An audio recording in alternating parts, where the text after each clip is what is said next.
ఈ వాక్యాన్ని వీక్షిస్తున్న సహోదరి సహోదరులందరికీ క్రీస్తు పేరట వందనములు. ఈరోజు వాక్యం ద్వారా దేవుడు మనతో చెప్తున్న మాట, ఇది నా రక్తము అనగా పాపక్షమాపణ నిమిత్తము అనేకుల కొరకు చిందింపబడుచున్న నిబంధన రక్తము. మత్తయి సువార్త 26:28. ప్రజలందరి పాపం నిమిత్తం యేసే తన రక్తాన్ని చిందించారు. రక్తాన్ని చిందిస్తేనే పాపం పోతుందా అంటే ఖచ్చితంగా అవును అని చెప్పవచ్చు.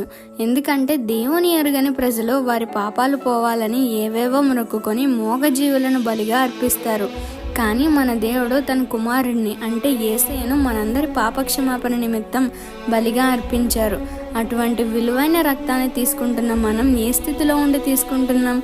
ఆదివారం శరీర రక్తాన్ని తీసుకుంటున్నాం కదా. ఏ పాపమైనా జరిగించేయొచ్చు అని అనుకోకండి. పాపాన్ని విడిచిపెడితేనే పాపక్షమాపణ దొరుకుతుంది. అంతేకాని పాపాలు జరిగిస్తూ అయోగ్యంగా ప్రభు శరీర రక్తాన్ని స్వీకరిస్తే అది మనకు మన కుటుంబానికి శాపంగా మారుతుంది. పాపాలు ఒప్పుకొని విడిచిపెట్టి ఎంతో శ్రేష్టమైన విలువైన రొట్టె ద్రాక్షరసాన్ని తీసుకొని హృదయాన్ని శుద్ధి చేసుకుందాం. ఈ చిన్న సువార్త పరిచర్యలో మీ సహోదరులు. God bless you. ఆమేన్.